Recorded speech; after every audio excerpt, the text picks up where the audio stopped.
You already know something is off. You've known it for a while now. You wake up with plans, real plans. A list in your head, maybe even written down somewhere. And then hours pass. The phone is in your hand, a video ends, and another one starts. Someone posts something, and you scroll through their life for 10 minutes. And somewhere in the middle of all of that, the day just quietly slips away. And the worst part, you don't even remember deciding to waste it. That's what most people don't understand about human behavior. It's not always loud. It's not always obvious. Sometimes the most destructive patterns in your life happen in complete silence, disguised as rest, disguised as just a few more minutes, disguised as tomorrow. But today, we're going to talk about what's really happening, not on the surface, underneath. Because the people who truly understand human behavior, they see things differently. They watch how people move, how they avoid, how they delay. And they recognize one terrifying truth. Most people are not living their lives. They are reacting to them. Think about that for a second. Reacting. Not choosing. Not building. Not moving with intention. Just reacting to whatever pulls their attention next. The notification. The noise. The comparison. The fear.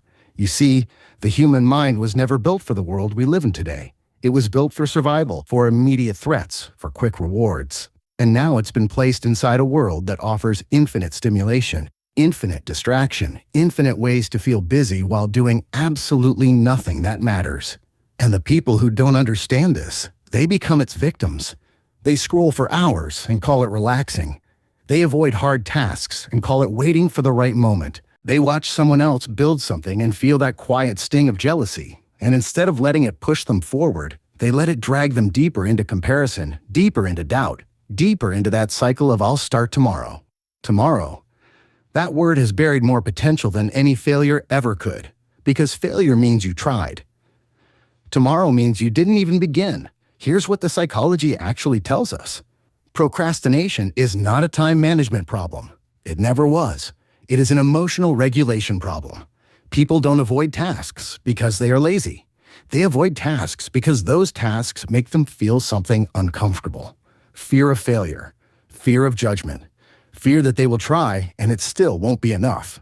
So the brain does what it was designed to do. It protects you. It finds the nearest source of relief, the phone, the food, the endless scroll. And for a few minutes, the discomfort disappears. You feel okay again, but the task is still there. It hasn't moved. It's waiting.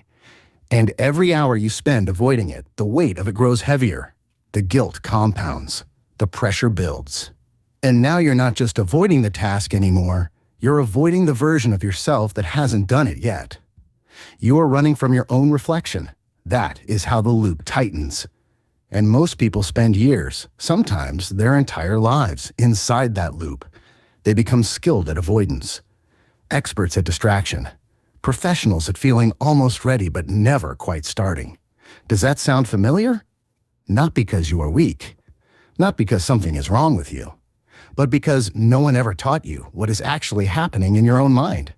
No one explained that your brain will always choose comfort over growth unless you consciously, deliberately, forcefully choose otherwise. That word, choose, is everything. People who understand human behavior at a deep level, they know this. They know that discipline is not a feeling. It is a decision. It is something you build slowly, brick by brick, through action taken even when you didn't want to take it, especially when you didn't want to take it. They don't wait to feel motivated. They know motivation is a visitor. It shows up sometimes, and it leaves without warning. But discipline stays. Structure stays. The habit you built at 7 a.m. when you were tired and didn't want to, but did it anyway, that stays. And slowly, something shifts. The person who used to check their phone the moment they woke up starts giving themselves 30 minutes of silence first. Not because it feels natural, because they decided it would. The student who used to spend 4 hours avoiding a 2-hour task starts sitting down with the discomfort and working through it instead of around it. Not because it's easy, because they understood that the avoidance was costing them more than the work ever would. This is what separates people, not talent, not luck, not the circumstances they were born into. It is the relationship they build with their own discomfort. The ones who succeed are not the ones who never struggled. They are the ones who stopped pretending the struggle wasn't there and walked straight into it. Look at your own life honestly right now. not harshly. Honestly, where are you avoiding? What is the task, the conversation, the decision you keep pushing forward? What is the dream you keep saying you'll pursue when things calm down, when you feel more ready, when the timing is better? The timing will never be better. You are not behind because you are incapable. You are behind because you have been playing a game of almost starting, almost committing, almost ready. And the people around you who seem to have it figured out, they are not smarter than you. They are not more gifted. They simply stopped negotiating with themselves. They stopped asking how they felt about doing the work and just did the work. That is the entire secret. Not a system. Not a strategy. Not a morning routine you copied from someone online. The secret is that at some point, you stop waiting for the version of you that feels ready, and you decide to become that version through action, not through waiting. Your phone is not the enemy. Comparison is not the enemy. Even fear is not the enemy. You are the only enemy you have ever had. Because everything that has kept you stuck has had your permission. Not your conscious permission. Not something you chose with full awareness, but your passive permission. Your silence.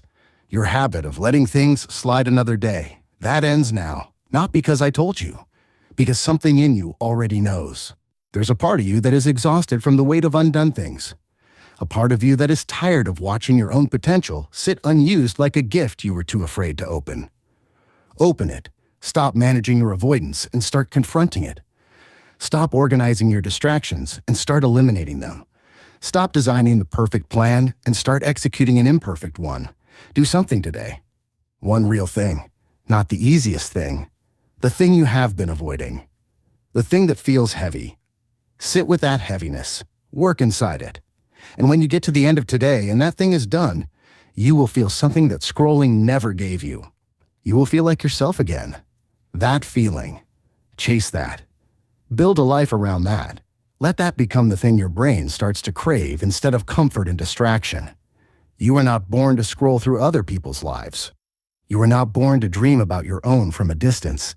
You are born to build something, to create something, to become someone that the younger version of you would look at with complete disbelief and quiet pride. That person is not far away. They are one decision away. One moment of choosing the hard thing over the easy thing. One day of doing instead of planning. 1 week of showing up even when you don't feel like it. And then another, and another. Until one day, without even noticing exactly when it happened, you are no longer the person who almost started. You are the person who did. Now go.